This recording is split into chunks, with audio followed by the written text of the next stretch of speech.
హల్లెలూయా. కీర్తన గ్రంథము 125 అధ్యాయము 1 వచనం. యెహోవా యందు నమ్మిక ఉంచువారు కదలక నిత్యము నిలుచు సీయోను కొండవలె ఉందురు. ఒకసారి వ్యాఖ్యానం చెప్పండి తల్లి. యెహోవా యందు నమ్మిక ఉంచువారు కదలక నిత్యము నిలుచు సీయోను కొండవలె నుందురు. ఎప్పుడు ఉంటాం సీయోను కొండవలె?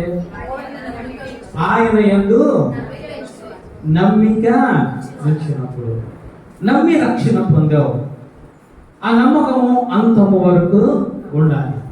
దేవాతి దేవుడు మాట్లాడుతూ ఉన్నారు కదా, అంతము వరకు సహించువాడు రక్షింపబడును. హల్లెలూయా.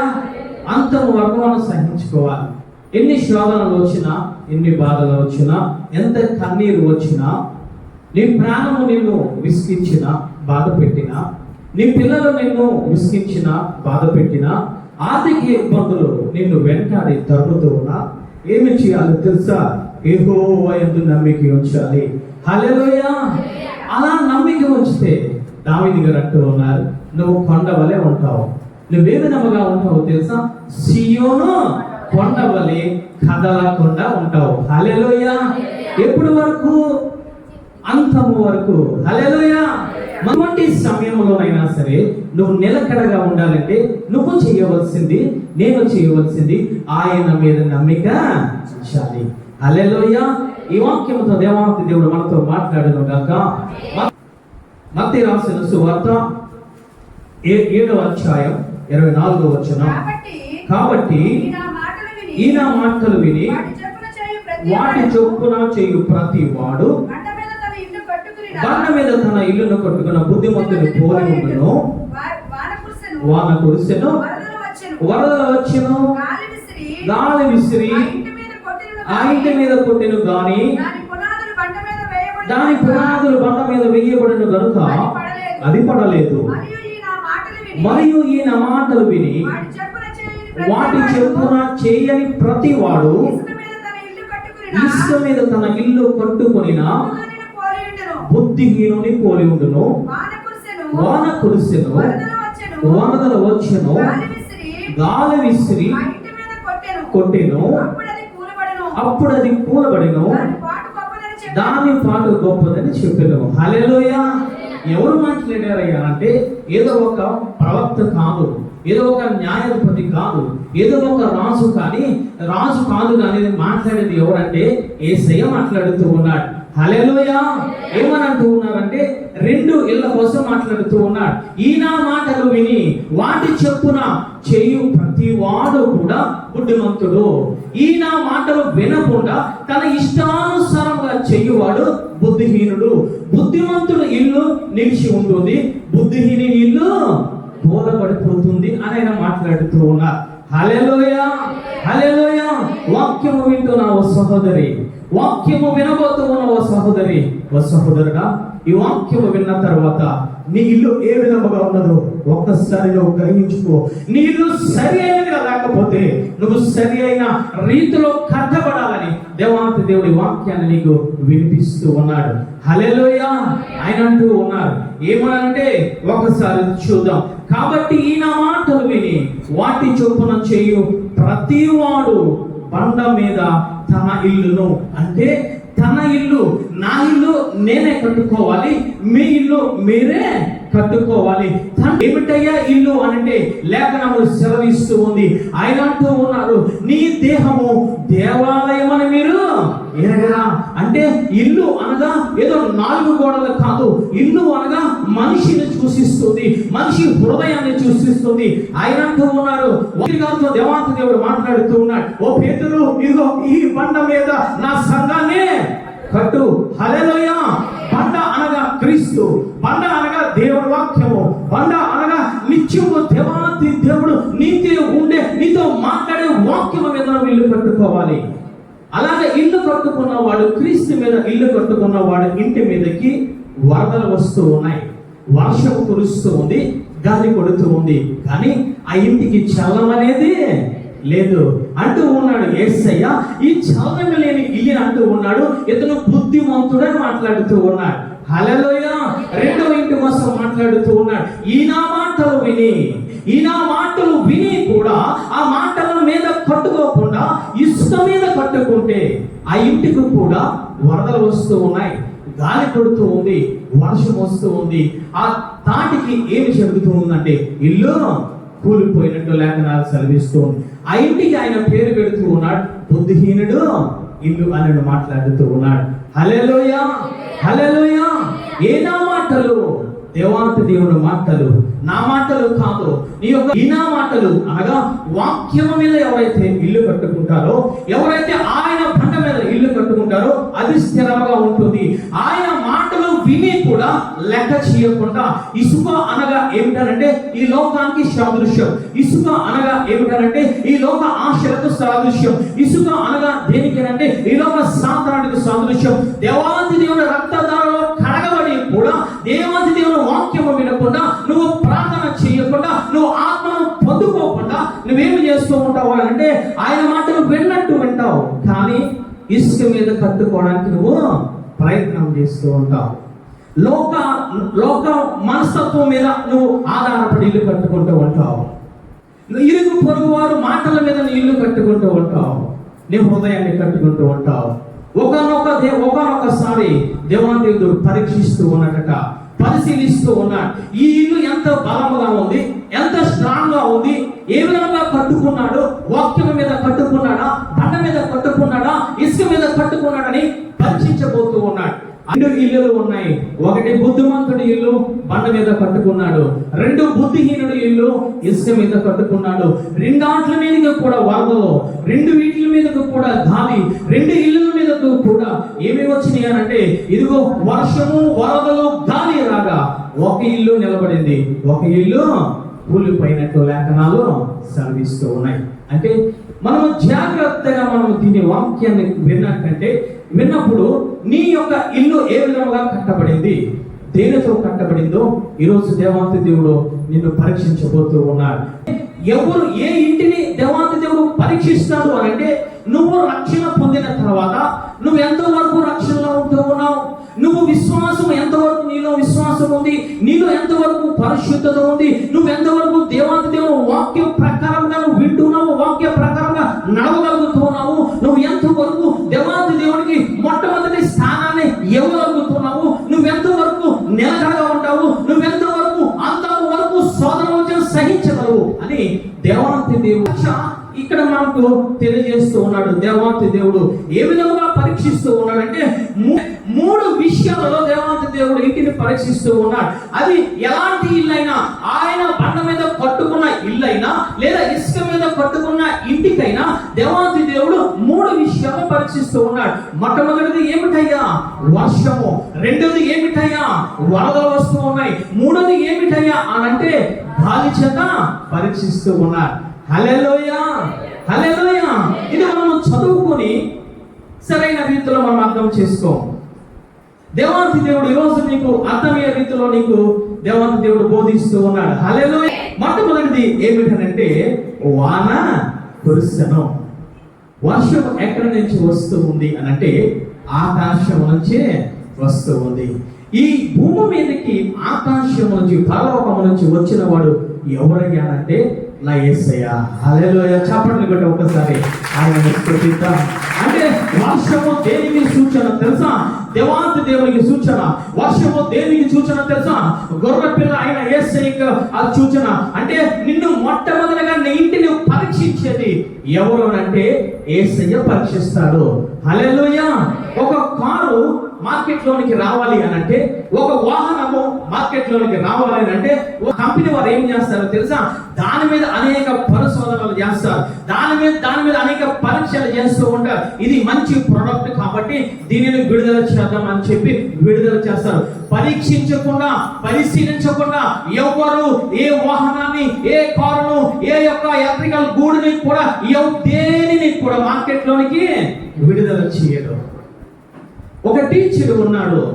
టీచర్ ఏం చేస్తాడంటే సంవత్సరం అంతా భోజించిన తర్వాత ఆ పిల్లవాడిని, ఆ స్టూడెంట్ని పరీక్షించి ఆ పరీక్షలో నెగ్గితే ఆ తర్వాత క్లాస్ కి ప్రమోట్ చేస్తాడు.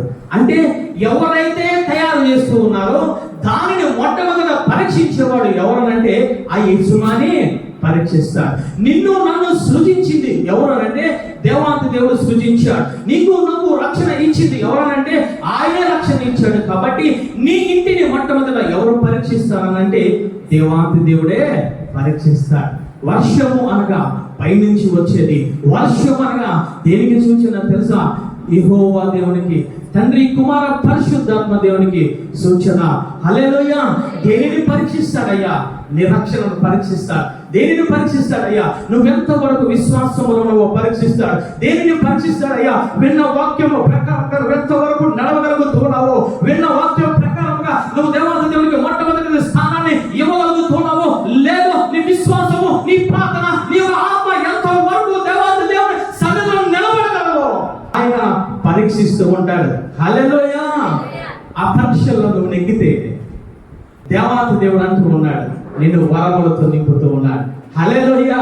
నిన్ను ఆశీర్వదిస్తాడు, నీకు ఫలాలను ఇస్తాడు, నీ నోటిలో జీవాన్ని ఉంచుతాడు. నువ్వు ఏది పలుకుతూ ఉంటే అది నీ జీవితంలో జరగడం మొదలు పెడుతూ ఉంది. హల్లెలూయా. ఆ పరీక్షలో నెగ్గాలని ఈ యొక్క వాక్యము దేవాంతి దేవుడు వారికి కాదు మనతో కూడా మాట్లాడుతూ ఉన్నాడు. మొట్టమొదటిగా ఎవరు పరీక్షిస్తారయ్యా అంటే దేవాంతి దేవుడు పరీక్షిస్తూ ఉంటాడు. ఆది కాండము 22వ అధ్యాయము 1వ వచనం.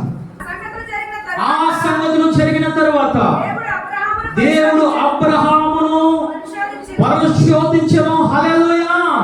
ఆ సంగతులు జరిగిన తర్వాత అంటే దేవాంతి దేవుడు పరీక్షించే ముందు కొన్ని సంగతులు జరిగినాయి అబ్రహాములో. ఆ సంగతులు జరిగిన తర్వాత అబ్రహాముని ఏం చేస్తూ ఉన్నాడట? పరిశోధిస్తూ ఉన్నాడు, పరిశీలిస్తూ ఉన్నాడు. అంతకు ముందు ఏమి జరిగినాయ్యా? అబ్రహాము గారితో మాట్లాడుతూ ఉన్నాడు. నేను కోరుకుంటూ ఉన్నా, నేను ఎన్నుకుంటూ ఉన్నా, నీ జనాంగాన్ని, నమ్మని, నీ తల్లిదండ్రుల సమస్యను విడిచిపెట్టి నేను చూపించే దేశానికి నువ్వు వెళుతూ ఉండగా ఏమి జరిగింది? కరువులు వచ్చాయి. వెళుతూ ఉండగా ఏమి జరిగింది? శ్రమలు వచ్చాయి, కష్టాలు వచ్చాయి. ఒక్కొక్క ప్రదేశానికి వెళ్ళిన తర్వాత ఆ దేశపు రాజు శారాన్ని తీసుకుని వెళ్ళిపోయాడు. అంటే అబ్రహాం యొక్క భార్యను తీసుకుని వెళ్ళిపోయాడు. శోధనల మీద శోధన వచ్చాయి, ఇబ్బందుల మీద ఇబ్బందులు వచ్చాయి. అంతేకాదు దేవాంతి దేవుడు అంటూ ఉన్నాడు, ఇదిగో నీకు కుమారుని ఇస్తాను, ఇదిగో ఇసుక రేణువులంతా, ఆకాశ నక్షత్రములంతా, ఇదిగో నీ సంతానాన్ని అభివృద్ధి పరుస్తారని చెప్పి వాగ్దానాన్ని ఇచ్చాడు. కానీ అనేక సంవత్సరాలు గడిచిపోతూ ఉన్నాయి. అబ్రహాం విషయంలో కుమారుడు లేరు, ఇంకా ప్రార్థనలో ఉన్నాడు, ఇంకా శోధన మీద శోధనలు వస్తున్నాయి. ఒకనొక దినాన దేవాంతి దేవుడు దర్శించి అంటూ ఉన్నాడు కదా, ఇదిగో నీకు కుమారుని ఇస్తూ ఉన్నాను, అతనికి ఇస్సాకు అని నువ్వు పేరు పెట్టు. కుమారుని ఇచ్చాడు. ఆ కుమారుడితో ఆడుకుంటూ ఉన్నాడు. కుమారుడు పెద్దవాడు అవుతూ ఉన్నాడు. ఇదిగో నాన్న అని పిలుస్తూ ఉన్నాడు, అమ్మని పిలుస్తూ ఉన్నాడు. అల్లారు ముద్దుగా పెరుగుతూ ఉన్నారు. చాలా సుఖ సంతోషంగా అబ్రహాము కుటుంబం ఉంది. అటువంటి సమయంలో దేవాంతి దేవుడు అబ్రహాము దగ్గరికి వచ్చి అంటూ ఉన్నాడు, ఏమని మాట్లాడుతూ ఉన్నాడు తెలుసా? 2వ వచనం చదవండి తల్లి. అప్పుడు ఆయన నీకు ఒక్కగాడ ఎక్కడున్నా నీ కుమారుని అనగా నీవు ప్రేమించు ఇస్సాకును తీసుకొని మోరియా దేశమునకు వెళ్ళి అక్కడ నేను నీతో చెప్పబో పర్వతములలో ఒకదాని మీద దహన బలిగా అతనిని అర్పించమని చెప్పాను. హల్లెలూయా. పరిశోధించడం మొదలు పెట్టాడు. సుఖంగా సంతోషంగా ఉన్న అబ్రహాము జీవితంలోకి వచ్చి దేవాతి దేవుడు అంటూ ఉన్నాడు, పరిశోధిస్తూ ఉన్నాడు. ఏ విధముగా తెలుసా? నేను నీకు సంతానాన్ని ఇచ్చాను కదా, 100 సంవత్సరముల ముసలి వయసులో నీకు సంతానాన్ని ఇచ్చాను కదా, ఆ సంతానాన్ని నాకు బలిగా ఇస్తావా? ఆ సంతానాన్ని నేను చూపించబోయే ఆ మోరియా పర్వతం దగ్గరికి వెళ్ళి ఇదిగో నువ్వు బలిగా ఇస్తావనంటే అబ్రహాము వెనుకంజ వేయలేదు. హల్లెలూయా. ఇదిగో ఉదయంలో లేచి పెందల కాడే పని వారిని తీసుకొని గాడిద మీద కట్టెలు వేసి ఆ కుమారుని తీసుకొని 3 దినములు ప్రయాణం చేసి మోరియా పర్వతం దగ్గరికి వెళ్ళి ఆ కుమారుని కాళ్ళు చేతులు కట్టి ఇదిగో బలిపీఠం మీద పెట్టి కత్తి పైకెత్తుతూ ఉన్నాడట. హల్లెలూయా. అటువంటి సందర్భంలో దేవాతి దేవుడు మాట్లాడుతూ ఉన్నాడు, అయ్యా అబ్రహామా, ఓ అబ్రహాం, వెయ్యకు. ఏమి చేయాలయ్యా? ఇదిగో పొదల్లో గొర్రె పిల్ల ఉంది, ఆ గొర్రె పిల్లను నువ్వు వధించు. దేవాతి దేవుడు అంటూ ఉన్నాడు. పరీక్షించాడు అబ్రహామును, పరిశోధించాడు. శోధనల మీద శోధనలు, కరువుల మీద కరువులు, ఆఖరికి కుమారుని విషయంలో కూడా అబ్రహాముతో దేవాతి దేవుడు ఆ మోరియా పర్వతం మీద మాట్లాడుతూ ఉన్నాడు. 12వ వచనం చదవండి తల్లి. అప్పుడు ఆయన ఆ చిన్నవాని మీద చెయ్యి వేయకము, అతను ఏమీ చెయ్యకము, నీవు ఒక్కడైనా ఈ కుమారుని నాకియ్య వెనుతీయ లేదు గనుక నీవు దేవునికి భయపడదు అని ఇందువల్ల నాకు తెలియచున్నది. హల్లెలూయా. ఒక సాక్ష్యాన్ని పలుకుతూ ఉన్నాడు దేవాతి దేవుడు. నువ్వు ఆ శోధనలో నెగ్గావు, ఆ పరీక్షలో నెగ్గావు, ఆ పరిశీలనలో నెగ్గావు. ఎందుకు తెలుసా? ఒక్కగానో ఒక కుమారుని నువ్వు వెనుతీయలేదు నాకు ఇవ్వడానికి. కాబట్టి అక్కడ మాట్లాడుతున్నాడు దేవాతి దేవుడు, ఓ అబ్రహామా, నువ్వు దేవునికి భయపడదు అని నాకు ఈ విషయంలో తెలిసే ఉన్నది. హల్లెలూయా. ఎవరు నెగ్గారయ్యా? అబ్రహాము గారు నెగ్గారు. అప్పుడు మాట్లాడుతున్నాడు అబ్రహాము గారితో దేవాతి దేవుడు. ఏమని తెలుసా? 17వ అధ్యాయంలో ఆయన అంటూ ఉన్నాడు, నేను నిన్ను ఆశీర్వదించి ఆకాశ నక్షత్రములను సముద్ర తీరమునందు ఇసుక రేణువులను నీ సంతానమును నిత్యముగా విస్తరింపచేసేదను. నీ సంతతి వారు తమ శత్రువుల గౌరిని స్వాధీనపరచుకుందరు. హల్లెలూయా. పరిశోధనను నెగ్గాడు. కుమారుని బలిగా అర్పించడానికి మొదలు పెట్టాడు. కాబట్టి ఆ శోధనను జయించిన తర్వాత అబ్రహాముతో దేవాతి దేవుడు మాట్లాడుతూ ఉన్నాడు. ఒకప్పుడు ఎప్పుడో 75 సంవత్సరముల క్రితము నీతో నేను మాట్లాడాను, ఇగో నీ సంతానాన్ని విస్తరింపజేస్తానని.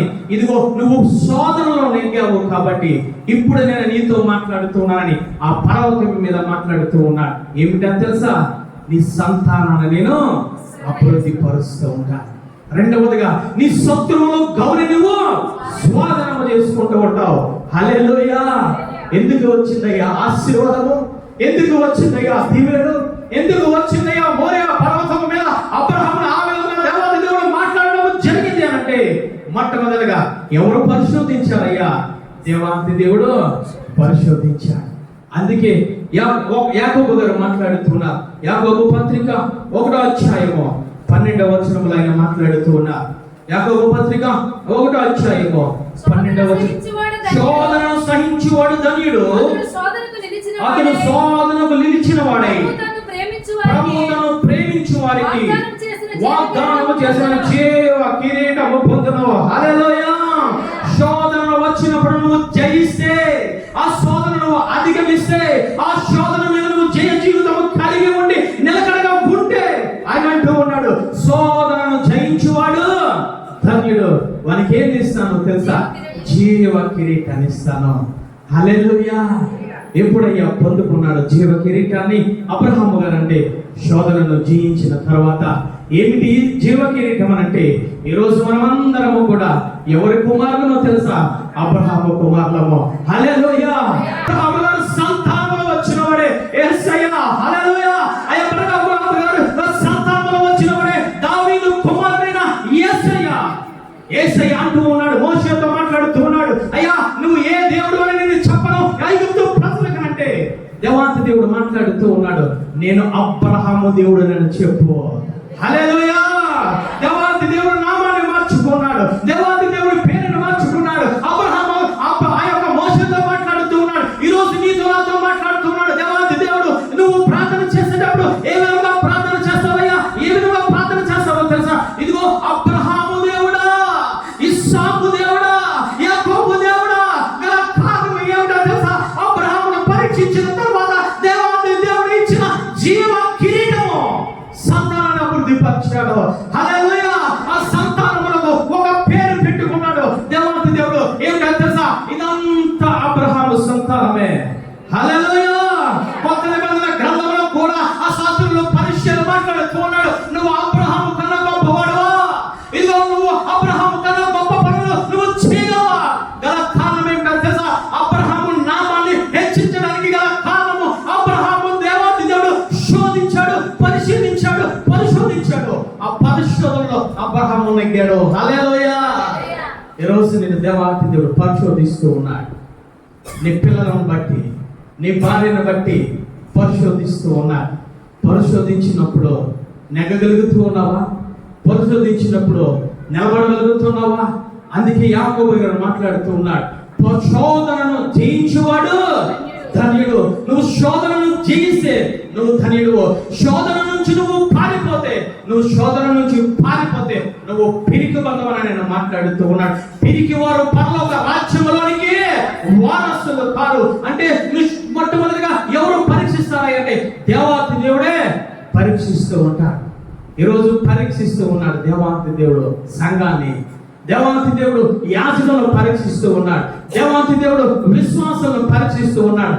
పరీక్షించినప్పుడు మనం అనుకుంటూ ఉన్నాం, నిలబడకుండా, వాక్యంలో నిలబడకుండా, ప్రార్థనాపూర్వకంగా ఉండకుండా, అయ్యా నీ చిత్తము వచ్చినట్లు ఇదిగో నా జీవితాన్ని నడిపించమని మనం మాట్లాడకుండా ఏమైనా మాట్లాడుతామో తెలుసా?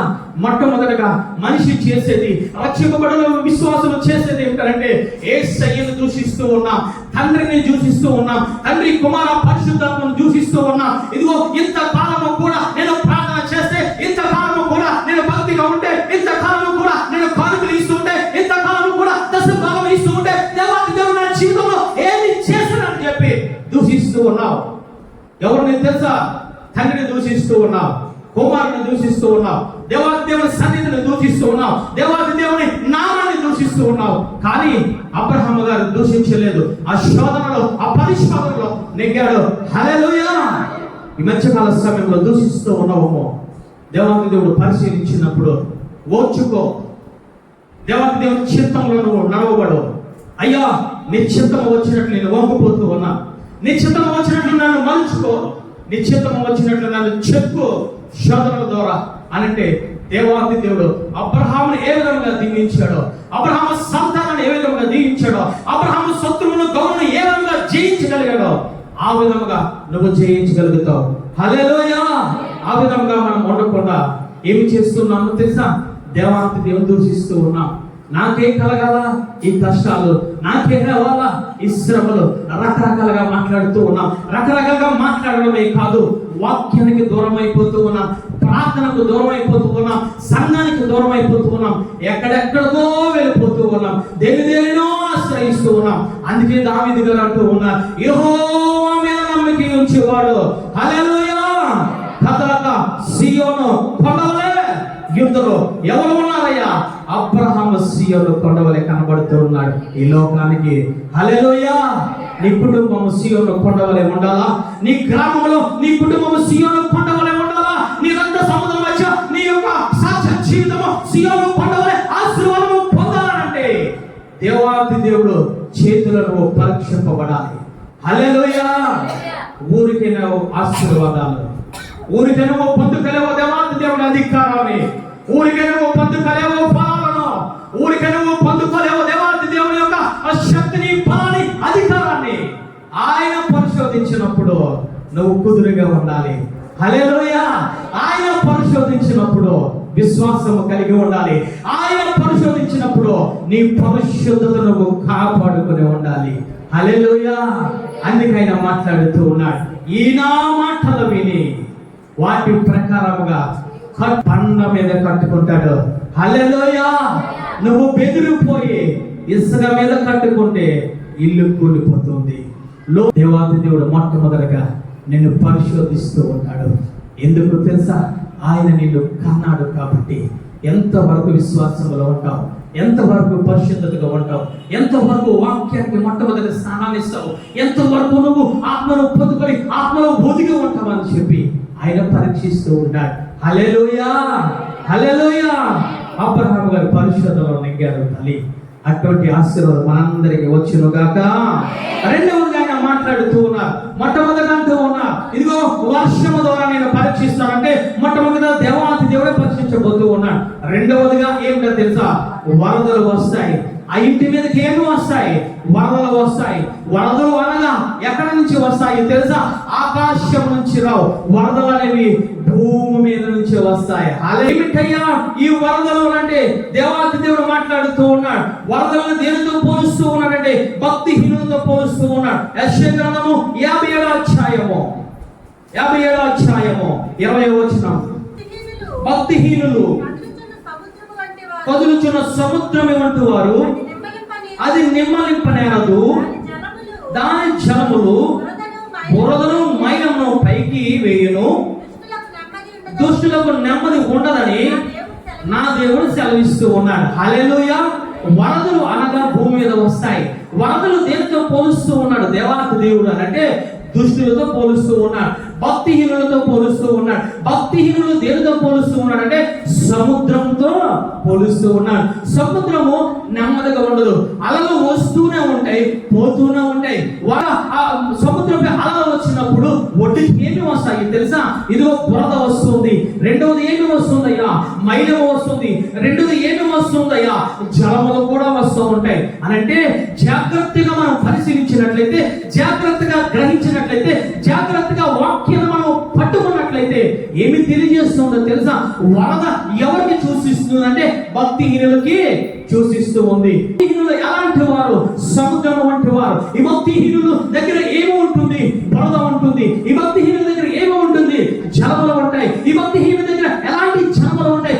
వరద జలములు ఉంటాయి. ఈ భక్తిహీనుల దగ్గర ఏమి ఉంటుంది అంటే మైలము ఉంటుంది, పాపము ఉంటుంది, భక్తిహీనత ఉంటుంది. వారి జీవితంలో వాక్యం ఉండదు, వారి జీవితంలో ప్రార్థన ఉండదు. అలాంటి వారు ఏమి చేస్తారు తెలుసా? ఒక భక్తి పరుడుగా నివసిస్తున్న ఒక కుటుంబం మీదకి, ఒక భక్తి పరుడుగా నివసిస్తూ ఉన్న ఒక సంఘం మీదకి, ఒక భక్తి పరుడుగా నివసిస్తున్న ఒక విశ్వాసం మీదకి ఈ భక్తిహీనులు అనేవారు ఏమి చేస్తారో తెలుసా? బురదను చల్లుతూ ఉంటారు, మైలమును చల్లుతూ ఉంటారు, బురద నీరును పొర్లి ప్రవహిస్తూ వారి మీద తోస్తూ ఉంటారు. ఎందుకు తెలుసా? ఈ భక్తి పరుడు భక్తిహీనులను పట్టించుకోడు. ఈ భక్తి పరుడు భక్తిహీనులు ఏమీ మోసము చేయలేదు. కానీ ఈ భక్తి పరుని చూసి ఈ భక్తిహీనుడు ఏమి చేస్తూ ఉంటారంటే మైలమును వెదజల్లుతూ ఉంటాడు, బురదను వెదజల్లుతూ ఉంటాడు. కారణం ఏమిటో తెలుసా? భక్తి పరుడు అని చెప్పుకుంటూ ఉన్నాడు కదా, వాక్యములో నివసిస్తూ ఉన్నాడు కదా ఇతను, ప్రార్థనలో ఉంటూ ఉన్నాడు కదా ఇతను, ఎప్పుడు కూడా దేవాది దేవుడికి ప్రార్థన తీస్తూ ఉన్నాడు కదా ఇతను, ఎప్పుడు కూడా దేవుని వాక్యం ప్రకారంగా నివసిస్తూ ఉన్నాడు కదా ఇతను, ఎప్పుడు కూడా దేవుని వాక్యం చూడ నడవబడుతూ ఉన్నాడు కదా ఇతను. భక్తిహీనుడు చూడలేక భక్తి పరుల మీదకి బురదను చెల్లుతూ ఉంటాడు. వీడే ప్రార్థన పరుడా? వీడే వాక్య ప్రకారంగా దర్శన భాగం ఇస్తూ ఉన్నాడా? వీడే ఉపవాసం ఉంటూ ఉన్నాడా? వీడే ప్రవచనాలు చేస్తూ ఉన్నాడా? ఆ సంఘమే పరిశుద్ధమైన సంఘమా? ఆ సంఘమే ఎక్కబడే సంఘమా అని చెప్పి ఈ భక్తిహీనుడు అయిన వాడు భక్తి పనుల మీదకి సముద్రం వల్ల ఉప్పొంగుతూ ఉంటాడు. ఉప్పొంగుకోవడమే కాదు, బురదను వెదజల్లుతూ ఉంటాడు, మైలమును వెదజల్లుతూ ఉంటాడు. అటువంటప్పుడు నువ్వు ఏమి చేయాలో తెలుసా? నువ్వు భక్తి పరుడు కాబట్టి నిలకడగా ఉండాలి. హల్లెలూయా. నిలకడగా ఉండాలి. హల్లెలూయా.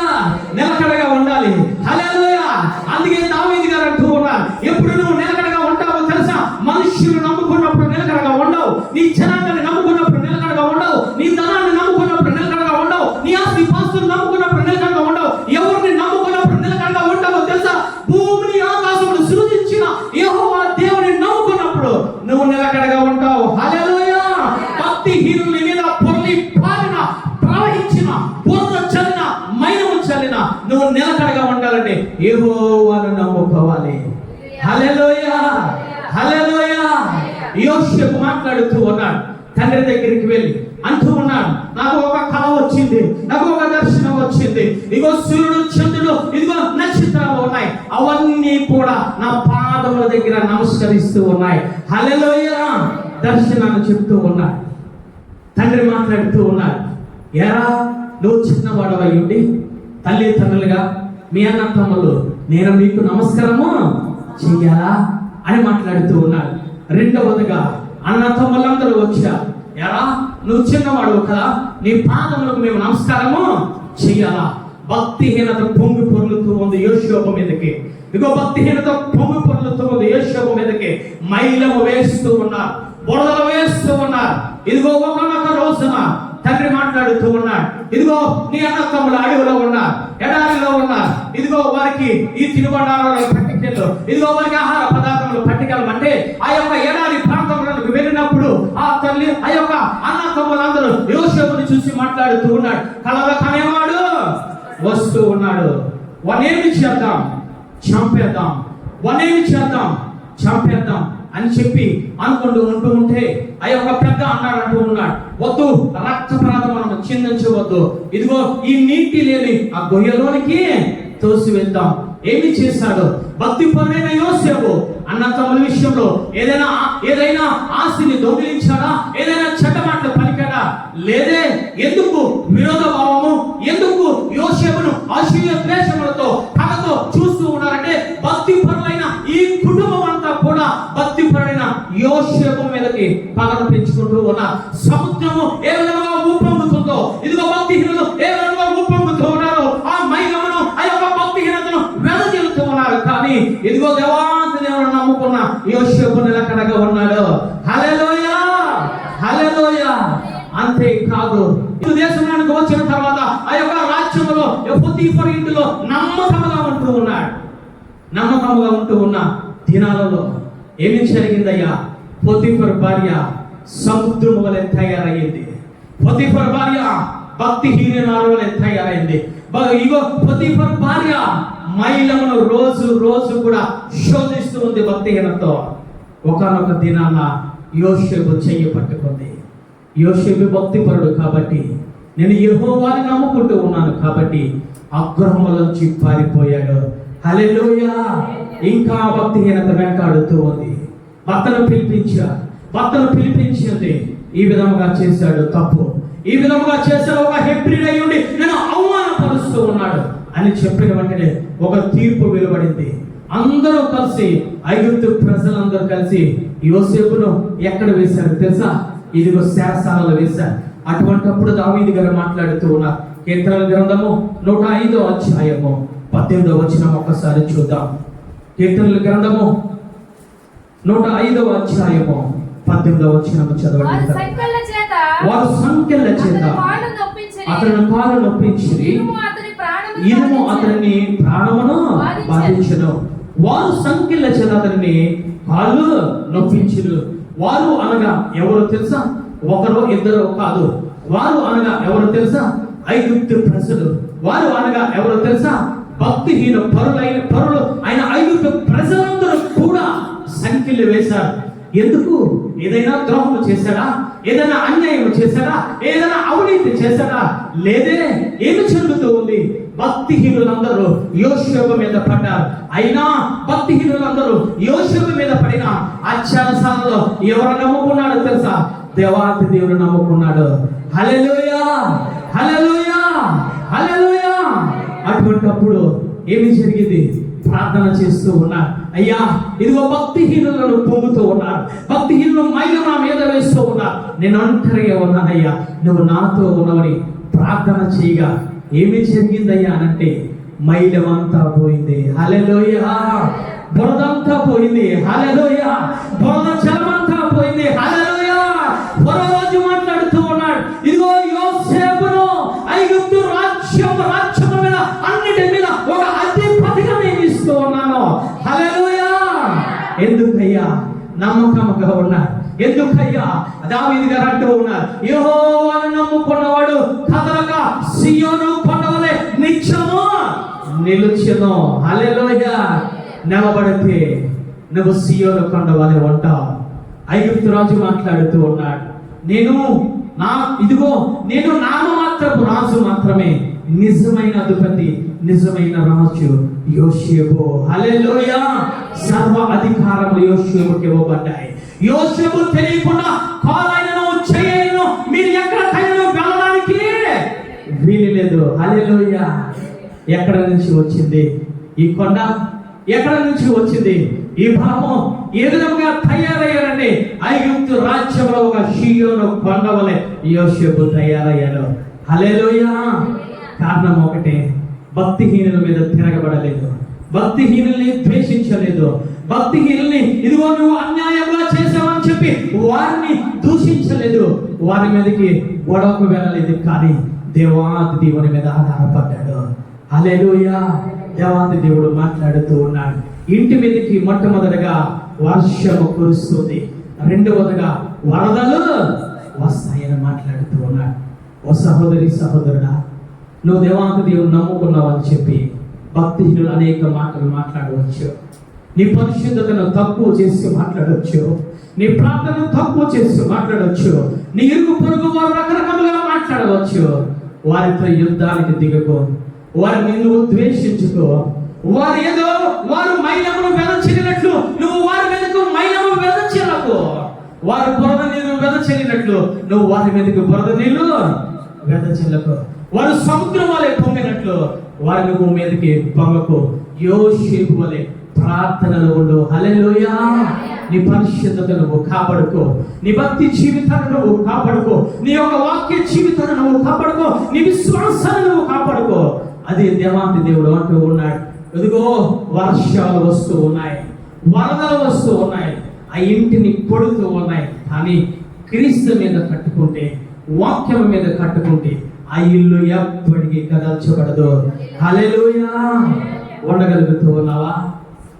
లేదా యోసేపు యొక్క అన్న తమ్ముళ్ళ తయారవుతూ ఉన్నావా?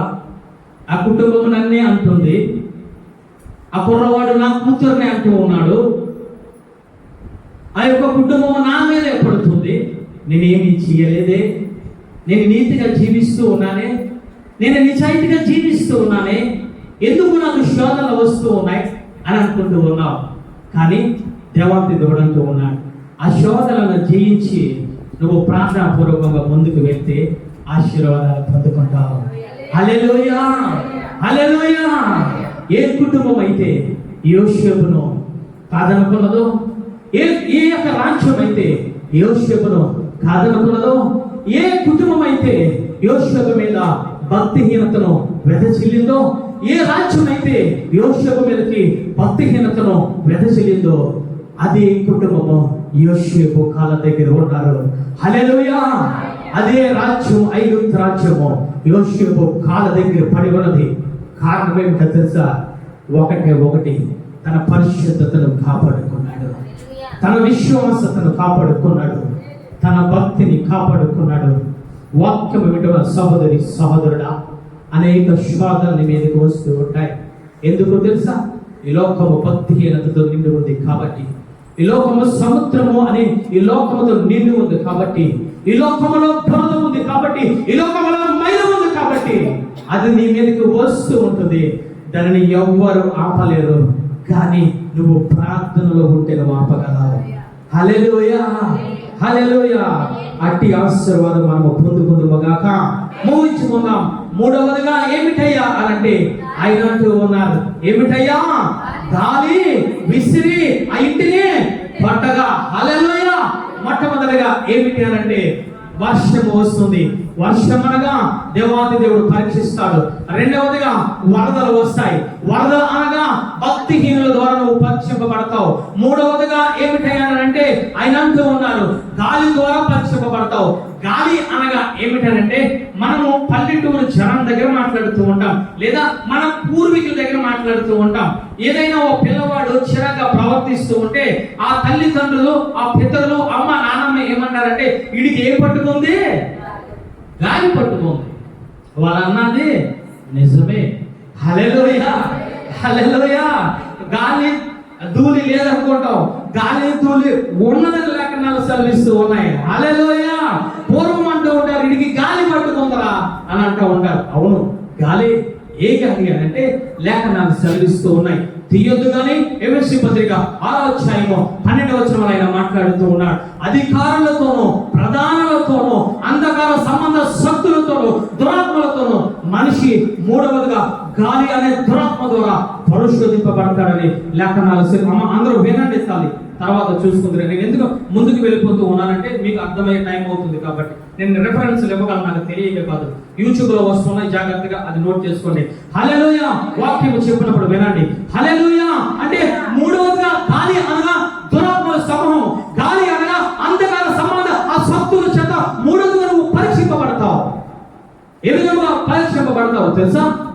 దేవాంతి దేవుడు ఉపవాసం ఉండి 40 దినాల ఉపవాసం ఉండి బయటకు వచ్చిన తర్వాత అతను యేసయ్య దగ్గరికి వచ్చింది ఎవరో తెలుసా? సాతానుడు వచ్చాడు, శోధిస్తూ ఉన్నాడు. దురాత్ముడు ఎందుకు వస్తాడో తెలుసా? నిన్ను బలహీనపరచడానికి మాత్రమే. శోధనలు ఎందుకు వస్తాయి? గాలి ద్వారా దురాత్మ ఎందుకు వస్తాయి తెలుసా? నిన్ను బలపరచడానికి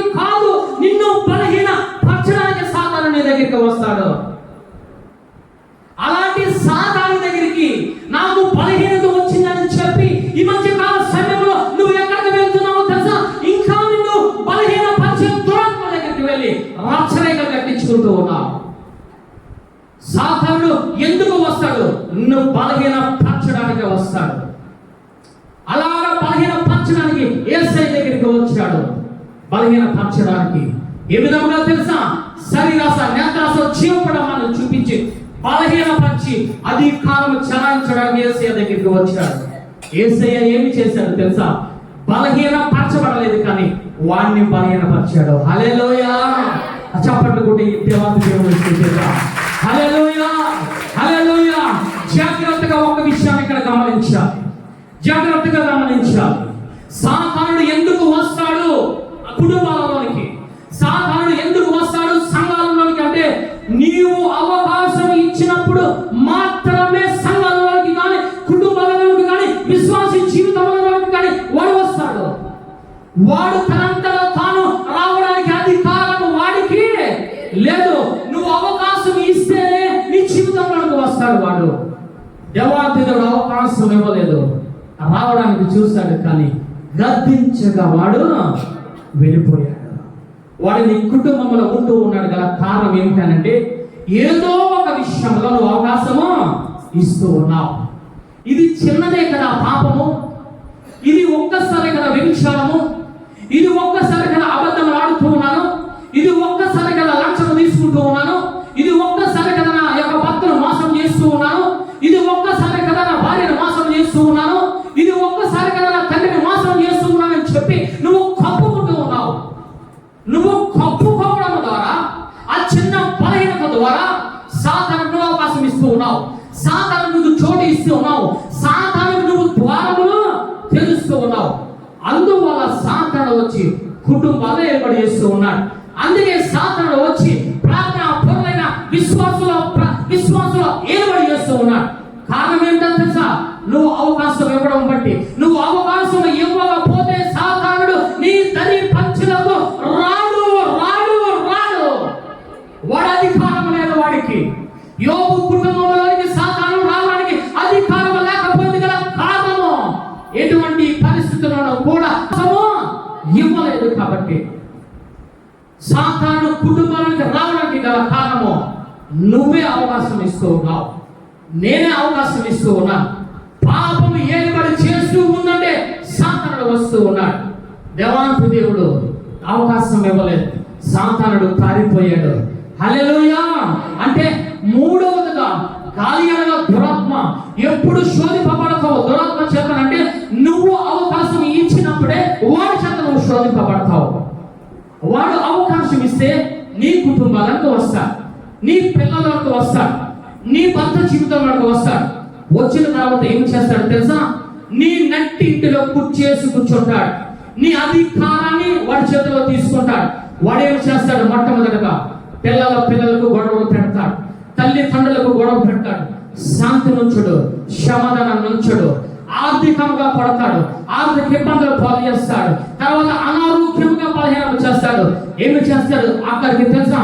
వాక్యం అంటే నీకు గిట్టదు, ప్రార్థన అంటే నీకు గిట్టదు, ఆరాధన అంటే నీకు గిట్టదు, దేవుని మందిరం అంటే నీకు గిట్టదు. అప్పుడు నువ్వు ఏమి చేస్తావో తెలుసా? దూరంగా దేవాతి దేవుడికి దూరంగా నివసిస్తూ ఉంటావు. ఎందుకు ఆ విధంగా ఉంటున్నావు అంటే, నువ్వు అవకాశం ఇచ్చావు కాబట్టి, నీ అధికారం అంతా సాతానుకి ఇచ్చావు కాబట్టి, సాతాను చేత నీ కుటుంబము శోధింపబడుతుంది. మొట్టమొదటిగా ఏ విధంగా శోధింప చేస్తాడు సాతానుడు అంటే, ఒకటి శరీరానుసారంగా శోధిస్తూ ఉంటాడు. ఏ విధముగా? ఆర్థికంగా, అనారోగ్యంగా, శాంతి సమాధానం లేకగా నేను కృంగదీస్తూ ఉంటాడు. రెండవదిగా ఏమి చేస్తాడు తెలుసా? వాడు వచ్చి నిన్ను శోధిస్తూ ఉంటాడు. రెండవ రకం ఏమిటో తెలుసా? ఆత్మీయంగా నిన్ను, అప్పటి వరకు నువ్వు ఆత్మను పొందుకున్నావు, అప్పటి వరకు వాక్యం ద్వారా నువ్వు నడిపింపబడుతున్నావు, అప్పటి వరకు ఆరాధన చేస్తూ ఉంటున్నావు, అప్పటి వరకు వాక్యం ప్రార్థన ఎంతో ఇంట్రెస్ట్ గా ఉంటూ ఉన్నావు. కానీ సాతానుడికి చోటు ఇవ్వడం వల్ల వాడు వచ్చి చేసేది రెండవది ఏమిటంటే, నీలో ఉన్న వాక్యాన్ని పక్కన పెట్టేలా చేస్తాడు, ప్రార్థనను పక్కన పెట్టేలా చేస్తాడు, ఆరాధనను పక్కన పెట్టేలా చేస్తాడు. రోజు రోజుకు నిన్ను బలహీనము చేస్తూ ఉంటాడు. ఎంతవరకు బలహీనము చేస్తాడో తెలుసా? దేవాది దేవునికి దూరంగా వెళ్ళిపోయినాగా బలహీనము చేస్తూ ఉంటాడు. యేసయ్య సమాజ మందిరంలో వాక్యాన్ని బోధిస్తూ ఉన్నాడు. అక్కడ ఒక స్త్రీని చూస్తూ ఉన్నాడు. ఎవరో స్త్రీ తెలుసా? అబ్రహాము కుమార్తె.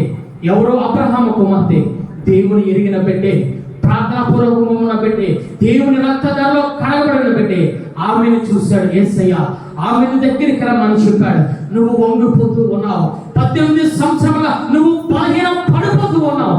గల కారణం ఏమిటో తెలుసా? నీలో దురాత్మ ఏలుబడి చేస్తుంది. మీకు అర్థం అవడానికి ఒకసారి చూద్దాం. లోక సువార్త 11వ అధ్యాయం 11వ వచనం ముగించుకుందాం. 18 ఏళ్ల నుండి బలహీన పరుచు దెయ్యము పట్టిన ఒక స్త్రీ అచ్చటన ఉండెను. హల్లెలూయా! ఎన్ని సంవత్సరాల నుంచి? 18 సంవత్సరాల నుంచి. ఎందుకు బలహీనము?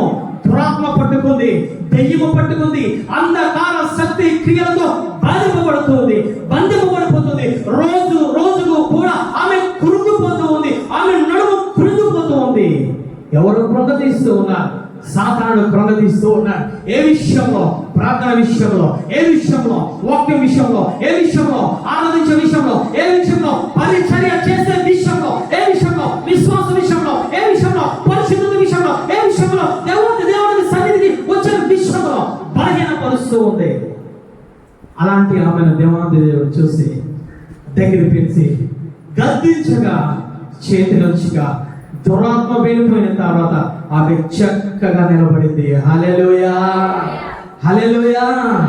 గల కారణం ఏమిటో తెలుసా? ఎక్కడో ఆమె చోటిచ్చింది, ఎక్కడో ఆమె బలహీనత కలిగి ఉంది. ఆ బలహీనతను పట్టుకొని ఆమెను 18 సంవత్సరాల నుంచి సాతానుడు వెంటాడుతూ ఉన్నాడు. కృంగిపోతూ ఉంది, ఇంకా మరణానికి చేరువైపోతూ ఉంది. అలాంటి వారిని నా యేసయ్య చూశాడు. హల్లెలూయా! వాక్యం ఉంటున్న సహోదరి సహోదరుడా, ఎన్ని సంవత్సరాల నుంచి బలహీనత పడిపోతూ ఉన్నావు? ఏ బలహీనతకు నువ్వు లోనైపోయి సాతానుడికి చోటిచ్చావు? నీ కుటుంబంలో వ్యభిచారాలక, దొంగతనాలక, లంచములక, అబద్ధములక, చెడ్డ మాటలు పలకడాలక, చెడ్డగా తిరగడాలక దేవాతి దేవుడు వాక్యాన్ని నీకు తెలియజేస్తూ ఉన్నాడు. ఎన్ని సంవత్సరాల నుంచి బలహీనంగా ఉన్నావు? నా యేసయ్య ఇంకా సజీవముగా ఉన్నాడు. నీ బలహీనతను కొట్టివేయడానికి దేవాతి దేవుడు వచ్చాడు. ఏ బలహీనతతో ఉన్నావు? దేనిని విడిచిపెట్టుకోలేకపోతూ ఉన్నావు? వాక్యం విన్నప్పుడు బలముగా ఉంటూ ఉన్నావు, కానీ సంఘమును విడిచి బయటికి వెళ్ళిన తర్వాత అదే బలహీనతలో ఉండడానికి గల కారణం ఏమిటో తెలుసా? సాతానుడు నువ్వు చోటించావు కాబట్టి వాడు నిన్ను బలహీనపరుస్తూ ఉన్నాడు. నీ బిడ్డలను బలహీనపరుస్తూ ఉన్నాడు, నీ కుటుంబాన్ని బలహీనపరుస్తూ ఉన్నాడు, నీ ఆరోగ్యాన్ని బలహీనపరుస్తూ ఉన్నాడు, నీ ఆర్థిక పరిస్థితిని బలహీనపరుస్తూ ఉన్నాడు, నీ ప్రార్థనను బలహీనపరుస్తూ ఉన్నాడు, నీ ఆత్మీయ జీవితాన్ని బలహీనపరుస్తూ ఉన్నాడు. ఒక్కసారి పరిశీలించుకో, ఏ బలహీనతలో ఉన్నావు? దేవాతి దేవుడు ఇదిగో నిన్ను నిలవబెట్టబోతూ ఉన్నాడు, నేను పరిచర్యలో వాడకపోతూ ఉన్నాడు, నేను పరిశుద్ధాత్మతో నింపబోతూ ఉన్నాడు. ఆ బలహీనతను ఒప్పుకుంటే, ఆ బలహీనతను విడిచిపెట్టేస్తే ఇదిగో అబ్రహాము కుమార్తెను ఏ విధంగా దేవాది దేవుడు నిలిపించాడో ఈ మధ్యకాల సమయంలో వాక్యం వింటున్నా ఓ సహోదరి సహోదరుడా, ఏ బలహీనత అయినా సరే నా దేవాది దేవుడి ముందు పారిపోవాలి. హల్లెలూయా! విడిచిపెట్టి వెళ్ళిపోవాలి.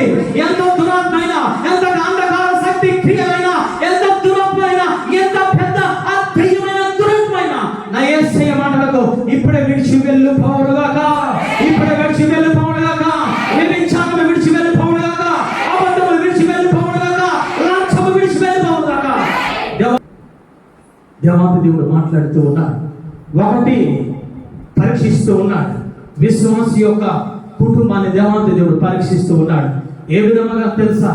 ఒకటి వర్షము ద్వారా దేవాది దేవుడు నేను పరీక్షిస్తూ ఉన్నాడు. రెండవదిగా అంటూ ఉన్నాడు, ఆయన వరదల ద్వారా, భక్తిహీనత ద్వారా నిన్ను పరీక్షిస్తూ ఉన్నాడు.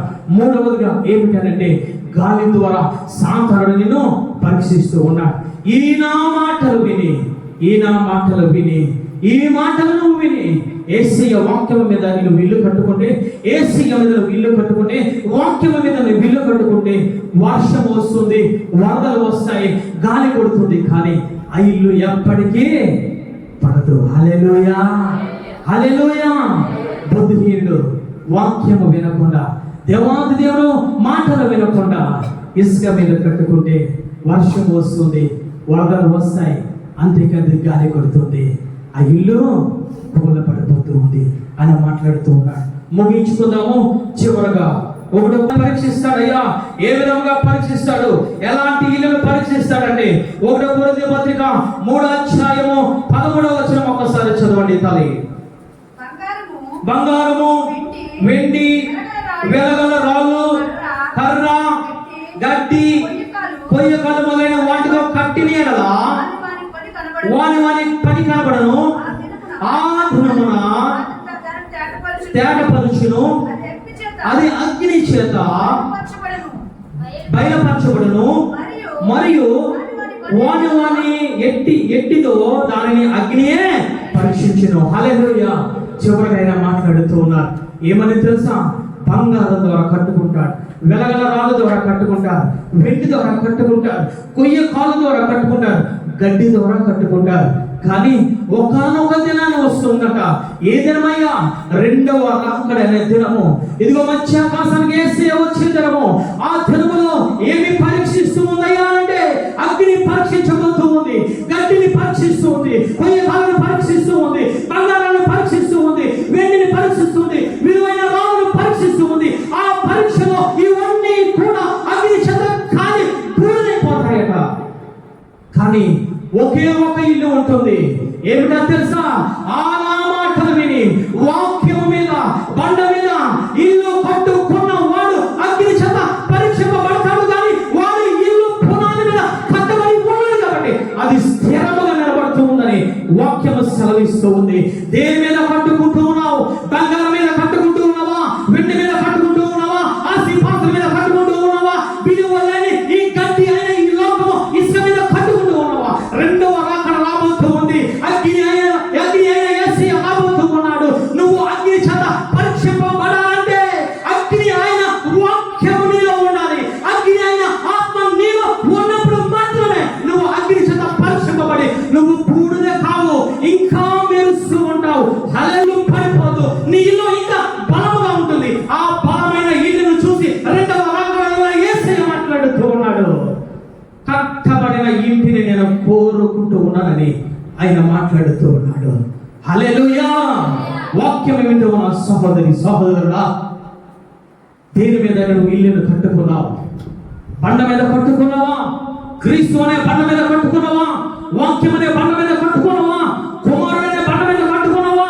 పరిశుద్ధాత్మ అనే బండ మీద నీవు కట్టబడుకుంటే నువ్వు ధన్యురాలవే. లేదు, వాక్యము వినకుండా నీ ఇంటిని బంగారం మీద కట్టుకుంటే, వాక్యము వినకుండా వెండి మీద కట్టుకుంటే, వాక్యము వినకుండా గడ్డి మీద కట్టుకుంటే, వాక్యము వినకుండా పొయ్య కాల మీద కట్టుకుంటే, ఒకనొక రోజున దేవాది దేవుడు అగ్ని ఉండి ఆ అగ్ని చేత పరీక్షిస్తూ ఉన్నాడు. ఇవన్నీ కాలిపోతాయి. ఆయన అంటూ ఉన్నాడు, ఈ నా మాటలు విని బండ మీద కట్టుకున్నవాడు 2వ రాకడ నిలుస్తాడు. వాడి ఇల్లు ఈ నా మాటలు విని ఇదిగో ఇసుక మీద కట్టుకున్నవాడు ఇల్లు కూలిపోయి నరకానికి వెళ్ళిపోతుందని ఆయన మాట్లాడుతూ ఉన్నాడు. అందరూ నిలబడి ప్రార్థన చేసుకుందాం. వాక్యం విన్నావు సహోదరి సహోదరుడా. ఈరోజు దేవాది దేవుడు, పరిశుద్ధాత్మ దేవుడు నీ కోసం ఈ వాక్యాన్ని వినిపించాడు. నీకు దేని మీద కట్టుకున్నావు? విలువైన రాళ్ళ మీద కట్టుకున్నావా? లేదా ఆస్తి పాస్తుల మీద కట్టుకున్నావా? లేదా కొయ్య కాల మీద కట్టుకున్నావా? ఇసుక మీద కట్టుకుని ఉన్నావా? అబ్రహాము గారు అంటూ ఉన్నారు, ఇదిగో నీ మాట మీద నేను కట్టుకున్నాను. నీ మాటను ఇదిగో విధేయత కలిగి సమస్తములు విడిచిపెట్టి నువ్వు చూపించే దేశానికి నేను వెళ్ళానని ఆయన మాట్లాడుతూ ఉన్నాడు. ఈరోజు దేని మీద కట్టుకున్నావు సహోదరి సహోదరుడా? యోసేపు మాట్లాడుతూ ఉన్నాడు, భక్తిహీనుడు నా మీద పొర్లిపారినా, ఎంతమంది నాకు వ్యతిరేకంగా తిరిగిపోయినా, ఐగుప్తు రాజ్యం అంతా కలిసి నా మీద పడినా, ఇదిగో నేను నీ మాట మీద నేను కట్టుకున్నానయ్యా. ఇదిగో నీ మీద పరిశుద్ధత మీద ఇల్లును కట్టుకున్నాను. కాబట్టి ఇదిగో నేను ఒక బండ వలె నిలబడుతూ ఉన్నాను ఈ లోకానికి. ఈ బండ మీద నిలబెట్టావు నన్ను ఐగుప్తు రాజ్యానికి ఆయన మాట్లాడుతూ ఉన్నాడు. తల్లి, ఈ మధ్యకాల సమయంలో దేని మీద ఇల్లు కట్టుకుంటూ ఉన్నావు? నువ్వు అనుకుంటూ ఉన్నావు, ఇదిగో నేను ఆస్తి మీద కట్టుకున్నా, ఇదిగో పేరు ప్రతిష్టల మీద కట్టుకున్నాను, ఈ ధనం మీద కట్టుకున్నా, ఈ బంగారం మీద కట్టుకున్నాను అని అనుకుంటూ ఉన్నావు. ఇవన్నీ దేవాతి దేవునికి మట్టితో సమానం. ఇవన్నీ దేవాతి దేవునికి గడ్డితో సమానం. ఇదిగో దేవాతి దేవుడు 2వ రాకడలో ఈ భూమి మీదకి రాబోతూ ఉన్నాడు. తల్లి, నీ ఇల్లు నిలబడే ఇల్లుగా ఉంటూ ఉందా? ఇదే సమయంలో దేవాతి దేవుడు, ఈ రోజు నువ్వు సజీవంగా ఉన్నావు, రేపు నువ్వు ఉండకపోవచ్చు తల్లి, కానీ ఇదే సరైన సమయము. నీ ఇల్లు ఏ విధముగా ఉంది అని మాట్లాడుతూ ఉన్నాడు, నీ గృహము ఏ విధముగా ఉంది అని మాట్లాడుతూ ఉన్నాడు. నువ్వు బండ మీద కట్టుకున్నావా లేదా ఇసుక మీద కట్టుకున్నావా? నీకు నువ్వు పరీక్షించుకో. ఒక్కసారి నోరు తెరుస్తావా? ఒక్కసారి నోరు తెరుస్తావా? అయ్యా, ఈ వాక్యం నా కోసం వినిపించావు అయ్యా. నీళ్ళను చూస్తూ ఉన్నాడు, నీళ్ళు ఏ విధముగా ఉంది సహోదరుడా, సహోదరి, ఒక్కసారి నోరు తెరు. అప్పుడు గుండెలు కొట్టుకుంటే సుఖం లేదు, అప్పుడు కన్నీరు కారిస్తే సుఖం లేదు. ఇదే రక్షణ దినం, ఇదే నీళ్లను కట్టుకునే దినం, ఇదే నీ కుటుంబాన్ని నిలబెట్టుకునే దినం, ఇదే నీ రక్షణ వస్త్రాన్ని మరలా నువ్వు పొందుకునే దినము. తల్లి రాహాబు అంటూ ఉంది, అయ్యా నేను దేని మీద ఇల్లు కట్టుకోను, వేగుల వారితో మాట్లాడుతూ ఉంది. నువ్వు రెండవ రాకడలో వస్తూ ఉన్నావు, మళ్ళా రెండవ రాకడలో నువ్వు వస్తూ ఉన్నావు. అయ్యా, ఈ ఎరుకో పట్టణాన్ని అగ్ని చేత కాల్చి వేస్తావని నాకు తెలుసు. ఇదిగో నా పిల్లలను నేను ఏ విధంగా పెంచుకోవాలి, నాన్న తమ్ములను ఏ విధంగా రక్షించుకోవాలి.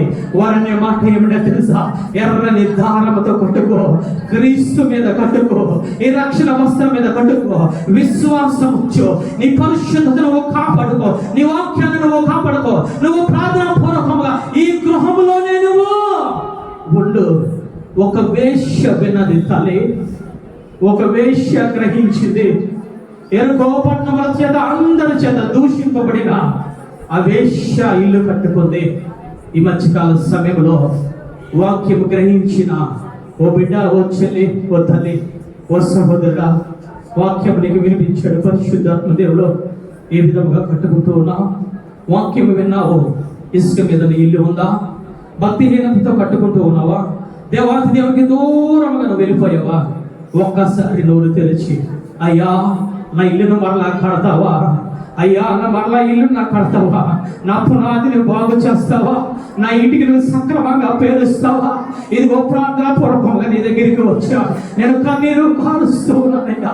ఇప్పటి వరకు నాకు శాంతి లేదు, ఇప్పటి వరకు భక్తిహీనతలో ఉన్నావా? ఇప్పటి వరకు నా ఇల్లు పడిపోయిందయ్యా. ఇప్పటి వరకు నా ఇంటిలో ఇదిగో తంగేడు తుప్పలు పెరిగాయి. ఇప్పటి వరకు నా ఇంటిలో మూల కంపలు ఉన్నాయి. ఇప్పటి వరకు నా ఇంటిలో రకరకమైన వారికి అధికారం ఇచ్చాను. ఈ మధ్యకాల సమయం నీకు ఇస్తూ ఉన్నాడు అధికారాన్ని. ఒకసారి కన్నీరు కాచు. ఆయన గొర్రె పిల్ల మనస్తత్వం కలిగిన వాడు, ఆయన ప్రేమమయుడు. తల్లి, నేను విడిచిపెట్టడం ఆయనకి ఇష్టం లేదు. నువ్వెంత దూరం నుండి వాక్యం వింటున్నా, నువ్వెక్కడ ఉండి లైవ్ లో వాక్యం వింటున్నా, నువ్వెక్కడ నుండి వాక్యం వింటున్నా సరే సహోదరా, సహోదరుడి, పరిశుద్ధాత్మ దేవుడు ప్రాధేయపడుతూ ఉన్నాడు. ఎందుకో తెలుసా? నీ బలహీనతల నుంచి ఆయన పైకెత్తి దేవుడు. తల్లి, ఎన్ని సంవత్సరం నుంచి బలహీనతతో బాధపడుతూ ఉన్నావు? అనారోగ్యమనే బాధతో బాధపడుతూ ఉన్నావా? ఆర్థిక ఇబ్బందులనే బాధతో బాధపడుతూ ఉన్నావా? ఇది ఆర్థిక సమస్యలతో బాధపడుతూ ఉన్నావా? శాంతి సమాధానం లేకుండా బాధపడుతూ ఉన్నావా? ఇదిగో నెమ్మది లేకుండా బాధపడుతూ ఉన్నావా? ఈ మధ్యకాల సమయంలో ఆయన పాదములు పట్టుకో, ఆయన పాదములు పట్టుకో. యెహోవా మీద నమ్మిక ఉంచేవాడు నిత్యము కదగా సియోను కొండవలె ఉంటాడని వాగ్దానము నీ కోసమే